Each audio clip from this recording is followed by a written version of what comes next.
Okay, I have the honor here to be with Paul Colligan to have a short interview with you. Paul has been hosting the podcasting summit, the corporate podcasting summit here in London. And let me ask you, Paul, what is your impression of these 2 days?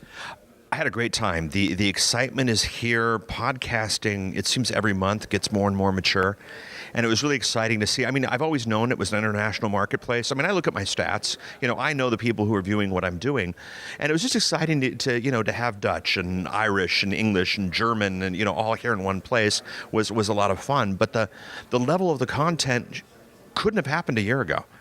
The level of content presented at this event was really, really solid and was really, really just a testimony to where this industry is going. Still a lot of unanswered questions. Still a lot of things we wish we had that we don't at this point, but a certain maturity and approach to all this that only leads to podcasting's bright future. So from that perspective, there was an excellent opening you made with making this parallel to your experience when The Empire Strikes Back was there. That gave you the feeling the world is changing, and definitely the world is changing. Yes, the world is changing. I mean, we had in this room, we had a stay-at-home mom who runs a podcast, and we had representatives from the BBC all in the same room talking about the same technology. All the rules have changed. At the beginning of this, I as you referred to, I made the analogy of my first trip to London actually happened to be when The Empire Strikes Back came out. And I didn't even know The Empire Strikes Back was out, how that's a whole nother story.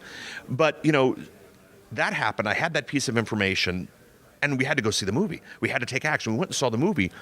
But The Empire Strikes Back is a big movie in the Star Wars franchise, because that's where you find out that, Darth Vader was Luke Skywalker's dad, and all of a sudden everything changed, and all of a sudden it wasn't clear lines. All of a sudden it wasn't black and white. There were issues that you had to grapple with and deal with, and I thought that'd be kind of a good theme for this event. And, and it was in London again, so I thought it'd be fun. And there were a lot of people here who had some very clear ideas of what they wanted, what they were going to do, and then by the time this event was over, they're like, wow, it's different. It's bigger. Still exciting. Still very curious to see what the next movie's about. But just it's matured.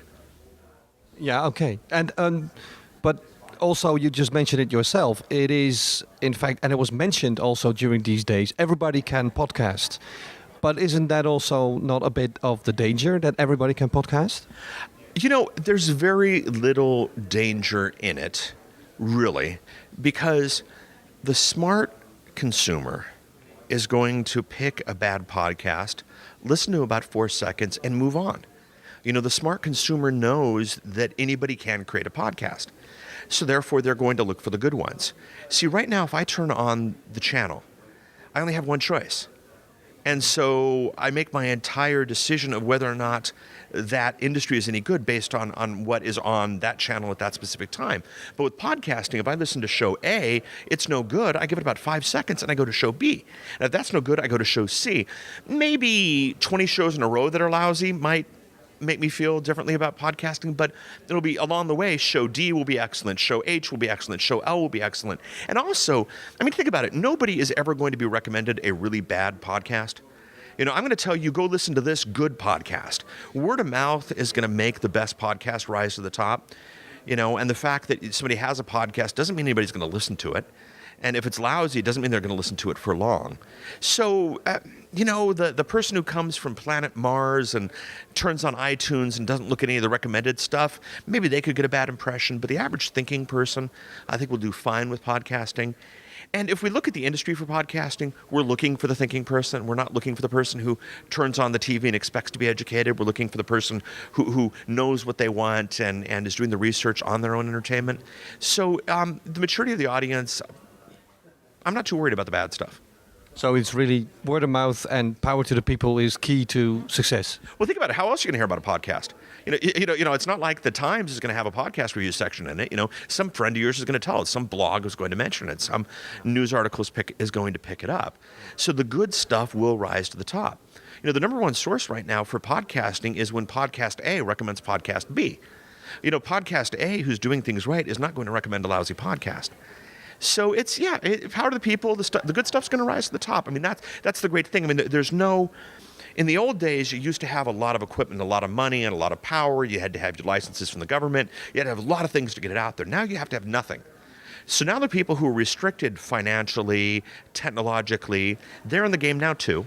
The people who are restricted, talent-wise, they're in the game too, but they're going to die out very, very quickly. I'm just not worried about them.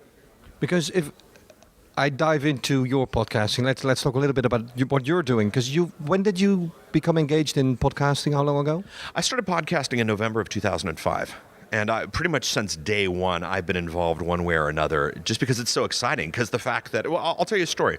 There's a company called Audible who does electronic book on tape. Fabulous company run by great people. I had the chance to have dinner with the CEO. And, I told him back in 2000, I think it was, that, you should open up Audible. You should let me publish on Audible. And at the time, Audible just did not have the capacity to let their infrastructure open to the little guy. And when podcasting turned on, what I thought to myself was not, this is the perfect implementation of RSS and blogs. I did not go, wow, David Weiner's enclosure tag for the RSS scheme. No, I said, I can be Audible now.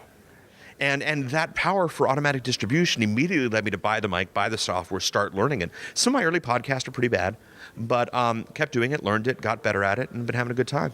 And that is fun because that you can hear from listening to your podcast, and it's not just one you do. And let me go through the list because we're involved in podcasting now for 1.5 years. We now really start doing it ourselves, but we've started learning along the way. And I go through the list: the Marketing Online Live, the Profitable Podcasting, Podcast Tools, the Internet Marketing Podcast Network. You can sell online, Podcast Secrets. You have a family, and how many hours do you have in a day? Well, the one thing that you have to understand is this is my day job, okay? And my recording studio is my basement. So I spend no time on travel to work. I spend no time with office politics. I spend no time in meetings figuring out what we're going to do, other than maybe my wife and I deciding what's for dinner. So I have a tremendous amount of freedom. My other internet businesses have been paying the bills for the last couple of years, so I haven't even necessarily had to have all the bills be paid from podcasting. So I've had a tremendous amount of freedom. There are a lot of people who are podcasting at 2 o'clock in the morning when they get home from their job late and have dinner with the family and put the kids to bed. Then they podcast. I'm doing it at 8:05 in the morning, and I'm starting work early. Because my commute down the stairs was 30 seconds. So, and if you think about it, that's the story of podcasting. If you guys got a camera with you right now. If that camera was $100,000, you wouldn't have brought it to this event. And so the technology has enabled you to do production. The technology that I have in my house has enabled me to do production. Wireless internet, through a $20 router and a $40 a month internet account. This is very, very doable. My hosting, last month, we did 2 terabyte of podcast bandwidth across all the different shows that I'm involved with.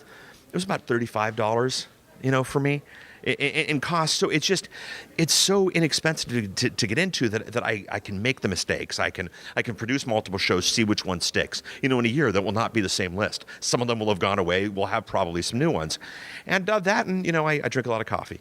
That's the final, yeah. And so what are your favorite podcasts?